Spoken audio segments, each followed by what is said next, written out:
Tu es actuellement en train de mal t'entraîner et on va résoudre cette problématique dans les 10 prochaines minutes ensemble. Donc aujourd'hui, je vais vous présenter la nouvelle méthode d'entraînement en escalade. Donc c'est pour ça, si jamais tu es un grimpeur, je vais te montrer exactement comment tu vas pouvoir appliquer cette nouvelle méthode à tes propres entraînements. Et c'est notamment la méthode qui a permis de faire passer Benjamin d'un début de niveau noir à réussir son premier bloc violet à Vertical Art en un peu plus de 3 mois, même pas 3 mois quasiment pile, ou encore de faire passer Jules d'un niveau 5C à 6B+, en voix en à peine 1 mois et demi. Mais aussi Fred et Louis qui ont gagné une couleur chacun dans leur salle en seulement 3 mois. Donc voilà. Du coup, pour la vidéo de Jules, vous verrez, il y aura une vidéo qui va bientôt sortir sur la chaîne. En gros, c'est un espèce de mini podcast, un peu témoignage client où il va raconter un peu son histoire. Donc voilà. Du coup, comment ça va se passer? En gros, je vais juste vous expliquer avant l'ancienne méthode d'entraînement en escalade. Pourquoi est-ce que cette nouvelle méthode marche beaucoup mieux? Et ensuite, là, je vous expliquerai vraiment comment elle se passe, la nouvelle méthode, comment l'appliquer dans votre grimpe. Et il y aura une petite surprise à la fin, vous allez voir. Du coup, on commence. En gros, l'ancienne méthode avant, elle consistait à faire beaucoup de poutres et de musculation.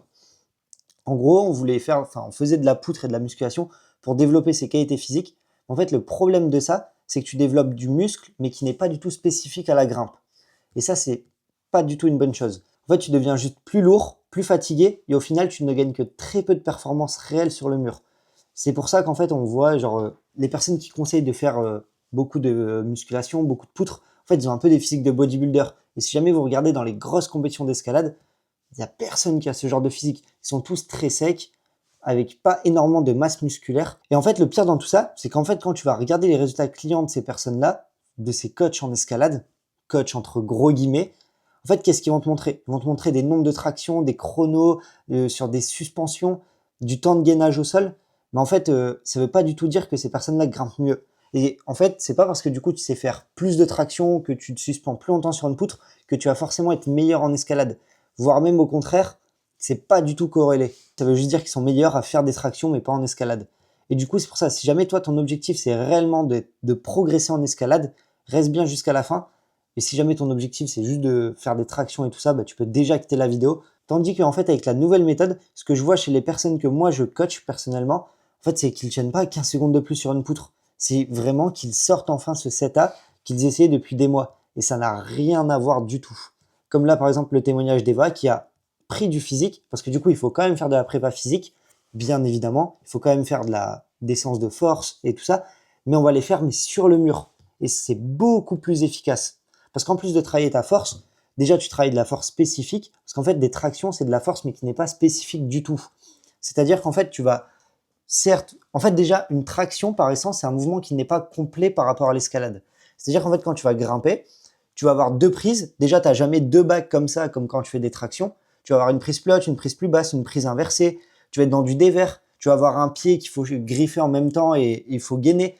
Et en fait, tu vas devoir faire par exemple une traction, sauf qu'ensuite, tu dois aller chercher une prise.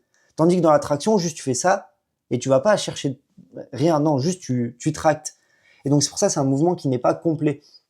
Tandis que faire de la prépa physique, donc du coup travailler de la force et tout ça directement sur le mur, ça fait que tu vas en même temps travailler ta technique, en même temps travailler ta force, mais surtout de manière très spécifique. C'est-à-dire que du coup, tu vas travailler ta force en ayant une prise comme ça, en devant griffer un pied et en envoyant la main. Et donc c'est pour ça que c'est beaucoup plus efficace.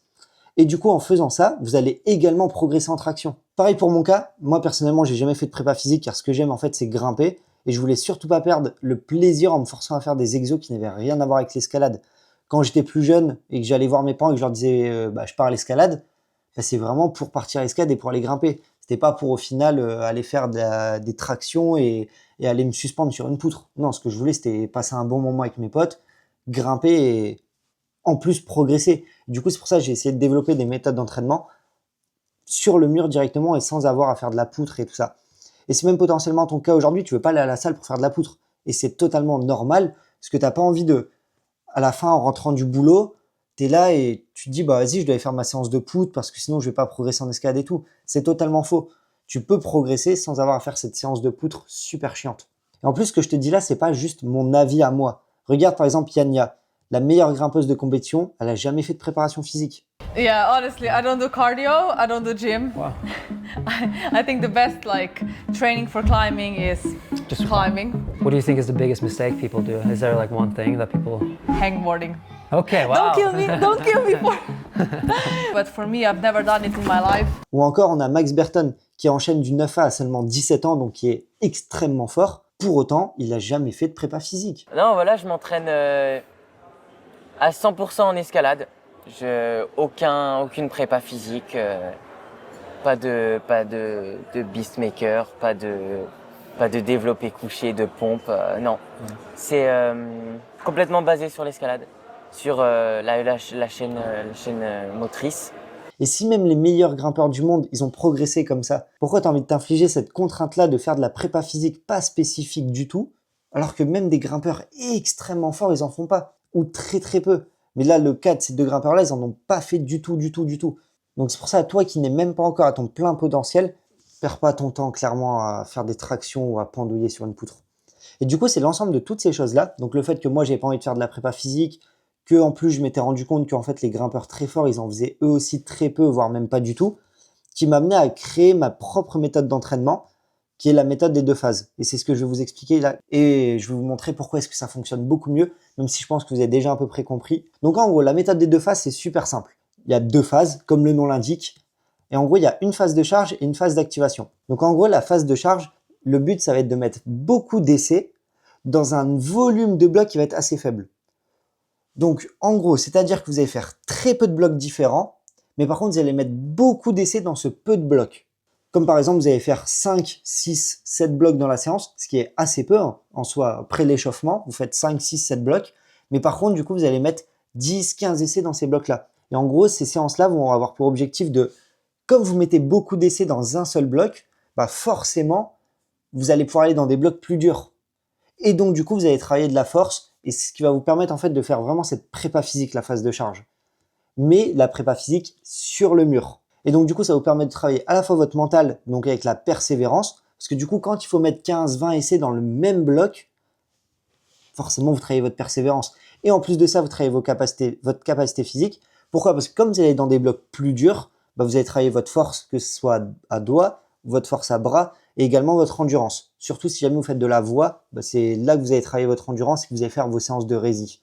Et ensuite, on a la phase d'activation, qui là, elle, est totalement l'inverse de la phase de charge. C'est-à-dire qu'en fait, vous allez mettre assez peu d'essais, mais par contre dans un volume de blocs qui va être plus important. C'est-à-dire que du coup, vous allez mettre au maximum 5 essais par bloc, mais par contre, vous allez faire 10, 15, 20 blocs dans la séance. C'est-à-dire que du coup, dans la phase de charge, vous allez pouvoir mettre 20 essais dans 5 blocs, donc, ce qui fait qu'en fait, à la fin, vous avez mis 100 essais dans votre séance. Mais tandis que dans la phase d'activation, en fait, vous allez faire l'inverse. C'est-à-dire que vous allez mettre 5 essais, mais dans 20 blocs. Ce qui fait qu'en fait, à la fin, vous avez également mis 100 essais dans votre séance. Mais sauf que du coup, vous avez mis vos essais enfin, vous avez utilisé vos essais différemment. Et donc, du coup, ça va travailler totalement autre chose. Comme le mental, donc avec la gestion de la pression. Pourquoi? Parce que quand vous avez que 5 essais pour réussir un bloc, bah, c'est pas la même chose que quand vous avez 15, 20 essais. Vous vous dites, bah, au pire, si je le réussis dans 4 essais, c'est pas grave. Tandis que quand vous avez que 5 essais et que vous venez d'en mettre 3, bah, vous avez de la pression et vous vous dites, bah, il me reste plus que 2 essais pour enchaîner le bloc. Et donc, c'est pour ça, ça va vous permettre d'apprendre à gérer la pression. Et ça va également vous permettre de travailler votre technique au niveau de votre feeling de grimpe. Surtout aussi tout ce qui va être la lecture et tout ça. Parce qu'en fait, en ayant assez peu d'essais, vous n'avez pas le droit à l'erreur. Et du coup, c'est pour ça que vous êtes forcé en fait de mettre des bons essais dans les blocs et du coup de bien lire les blocs. Donc voilà, ça c'est pour la méthode des 2 phases. J'ai un petit truc à vous expliquer sur la méthode des 2 phases juste après. Mais en gros, la phase de charge, c'est la phase qui va durer le plus de temps. C'est des séances que vous allez faire pendant style par exemple 2 mois. Et ensuite, la phase d'activation, c'est des séances que vous allez faire pendant 1 mois. C'est pas un truc où en gros vous faites un début de séance, une fin de séance ou début de semaine, fin de semaine. Non, c'est vraiment sur des cycles où en fait vous avez un cycle de phase de charge qui est le plus gros cycle et ensuite vous avez un cycle de phase d'activation. Donc voilà. Du coup, si jamais vous êtes arrivé jusqu'ici dans la vidéo, je sais pertinemment qu'on va finir par travailler ensemble et que tu feras appel à moi si jamais un jour tu as besoin de coaching en escalade. Pourquoi? Parce que je suis la personne qui comprend le mieux ta problématique, qui comprend le mieux ce que tu ressens et qui te montre le plus de preuves vraiment, qui vous explique sa méthode d'entraînement. C'est moi qui donne le plus de valeur sur le marché du coaching en escalade actuellement. Donc c'est pour ça, je sais pertinemment que tu le sais très bien que je suis le meilleur sur le marché actuellement. Donc voilà. Du coup, la méthode des 2 phases. En gros, il y a juste un petit truc en plus. c'est qu'en fait, il faut l'avoir un peu comme un arbre. Moi, c'est ce que je vois. Et en fait, il faut un arbre, il y a un tronc et il y a des branches. Et en gros, la méthode des 2 phases, ça va être le tronc. C'est-à-dire qu'en gros, du coup, c'est la base que tout le monde fait. En fait, peu importe qui t'es, les problèmes que tu as dans ta grimpe et tout ça, la méthode des 2 phases, ça reste ta base. Par contre, les branches, ça va être l'adaptation spécifique en fonction de chaque personne. C'est-à-dire qu'en fait, chaque grimpeur a des petits problèmes, des différences et tout ça. Et donc, du coup, en fonction des problèmes que tu as, c'est là que tu vas adapter ce que tu vas mettre autour de la méthode des 2 phases. Mais du coup, la méthode des 2 phases, c'est ta base. Et ensuite, après, tu as les branches en fonction des problèmes spécifiques que tu as. Par exemple, si jamais tu as des problèmes de lecture, et ben là, du coup, on va remettre un focus en plus sur la lecture, en plus de la méthode des 2 phases. Si par exemple, le cas de Benjamin qui a réussi son premier bloc violet, lui, il est arrivé. Et en fait, son problème qu'il avait, c'est qu'en fait, il était endormi quand il grimpait. En gros, il avait du mal à forcer, il forçait pas et il était un peu endormi. Et du coup, c'est pour ça qu'on a travaillé là-dessus pour que du coup, quand il grimpe, il soit vraiment énergique et qu'il s'énerve un coup et qu'il réussisse le bloc.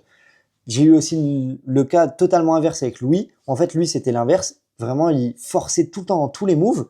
Et donc, du coup, on a travaillé sur le fait que du coup, tu relâches un peu, tu es un peu plus bras tendu, tu te détends beaucoup plus pour dépenser beaucoup moins d'énergie. Parce qu'en fait, du coup, Louis, quand il arrivait en haut des blocs, il était complètement cramé. Donc, du coup, c'est pour ça. Ce qu'il faut que tu fasses, c'est méthode des 2 phases pour vraiment avoir le tronc. Et ensuite, en fonction des problèmes que tu as, tu rajoutes ça juste à côté. Donc, voilà. Et du coup, si jamais tu souhaites que j'applique cette méthode pour ton cas et que tu obtiennes du coup les mêmes résultats que j'ai cités en début de vidéo, envoie-moi Ascend sur Instagram en message privé. Par contre, du coup, comme c'est moi qui coach personnellement, qui te coach personnellement, j'ai un nombre de places qui est illimité. Normal, je peux pas coacher 200 personnes en même temps. Donc c'est pour ça, ce qui fait que je suis assez sélectif et je vais sélectionner uniquement les plus motivés. Donc voilà, c'est pour ça, si jamais t'es pas motivé, si jamais tu penses que c'est gratuit et tout ça, m'envoie pas de message, comme ça on perd pas de temps, tu perds pas ton temps, je perds pas le mien. Par contre, si jamais tu es motivé, que tu veux vraiment progresser et que tu es prêt à mettre quelque chose en place qui est pas ultra contraignant, parce que du coup, au niveau du coaching, comment ça marche? En gros, c'est moi je fais la planif, et ce qui fait que toi, du coup, tu as tes séances. Il n'y a pas de tableur super chiant à remplir à la fin de la séance pendant 45 minutes où il faut que tu rentres comment je me suis senti et tout. Non, vraiment, c'est pas du tout ça. Au moins, c'est pas ultra contraignant à voir. C'est pas super chiant, t'as pas à travailler 10 fois plus. Donc voilà. Et n'oublie pas, mon objectif avec toi, c'est pas que tu fasses 20 tractions ou que tu fasses 45 tractions, mais c'est que tu sortes ton bloc projet. Donc voilà, je t'ai mis quelques petits témoignages des clients que j'ai déjà actuellement. Et surtout, si jamais tu as la moindre question, n'hésite pas à m'envoyer un message sur Insta. Et si jamais tu es déterminé directement à commencer, tu m'envoies à Send. Et comme ça, au moins, on voit ensemble un peu comment est-ce que ça peut marcher. Même si jamais tu as des questions et tout, n'hésite pas, tu peux me l'envoyer.